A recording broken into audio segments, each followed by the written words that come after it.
유시간자 TV 오늘 영상은 준 4급 교과서 한자어 34번째 마지막 시간으로 5째 단어를 보도록 하겠습니다. 먼저 지조라는 단어를 보겠습니다. 지조는 뜻지, 잡을 조로 곧은 뜻과 굳은 마음이라는 의미입니다. 뜻지를 보겠습니다. 뜻지는 선비사와 마음심의 결합자로 선비와 같은 마음이 강한 의지를 나타내어서 뜻이라는 의미를 가지고 있고 뜻이나 생각을 기록하다라는 의미도 있습니다. 잡을 조를 보겠습니다. 잡을 조는 손수와 울소가 합해진 글자입니다. 울소는 나무 위에서 여러 마리 새떼가 입들을 벌리고 우는 모습입니다. 울다, 떠들썩하다 등의 의미입니다. 잡을 조는 손수가 더해져서 나무 위에 있는 새를 잡는 모습으로 잡다, 장악하다의 뜻이고 단련하다, 운동하다의 뜻도 있습니다. 후에 조심스럽게 새를 다루어 잡는다는 의미로 다루다, 부리다는 뜻으로 확장이 되었습니다. 조종은 내 마음대로 다루고 부린다는 의미입니다. 그래서 지조는 뜻지, 잡을 조로 곧은 뜻과 굳은 마음이라는 의미입니다. 청렴이라는 단어를 보겠습니다. 청렴은 맑을 청, 청렴할 렴으로 마음이 고결하고 재물 욕심이 없는 것을 말합니다. 맑을 청을 보겠습니다. 맑을 청은 물수와 푸를 청이 합해진 글자입니다. 푸를 청은 날생과 우물정이 결합된 글자로 물가에 난 파릇파릇한 풀을 뜻하는 글자입니다.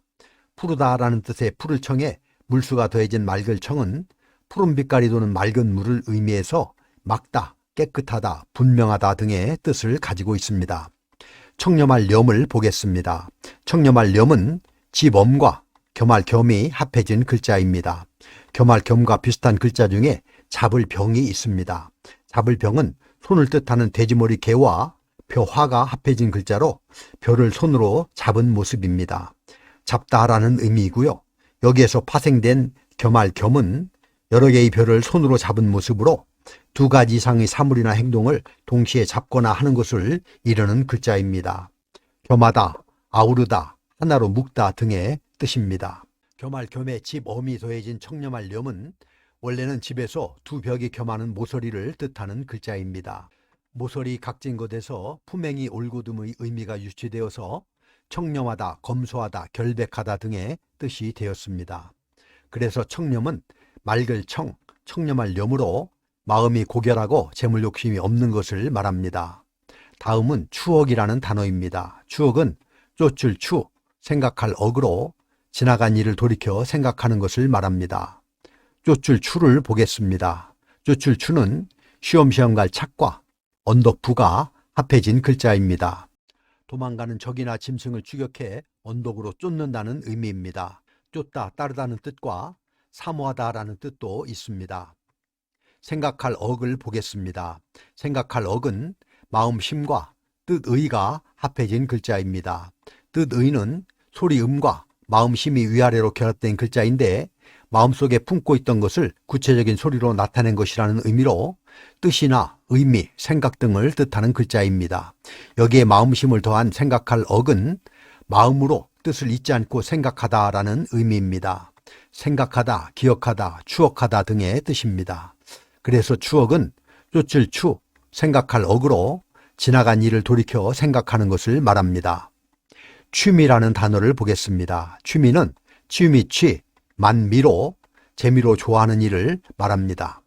취미취를 보겠습니다. 취미취는 달릴 주와 취할 취의 합자입니다.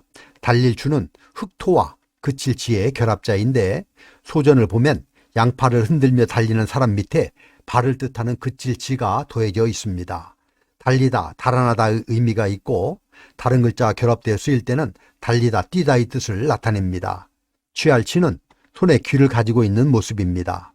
옛날에는 전쟁에서 적을 죽인 증거물로 취한 귀 숫자로 공을 헤아려서 상을 받았죠. 가지다, 취하다 등의 의미입니다.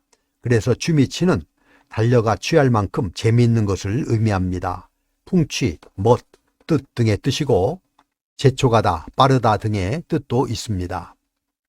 만미를 보겠습니다.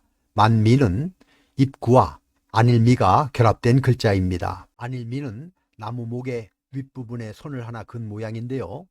손을 긋긴 그었는데 좀 짧게 덜 그어서 아직 덜 자란 작은 나뭇가지를 표현한 글자입니다. 아직 무엇이 아니다라는 의미입니다. 안일미에 입구를 더한 만미는 입안에 음식을 물고 아직 삼키지 않았을 때 느낄 수 있는 것이 맛이다는 의미로 맛보다라는 의미와 기분, 취향이라는 의미를 가지고 있습니다. 그래서 취미는 취미치, 만미로, 재미로 좋아하는 일을 말합니다.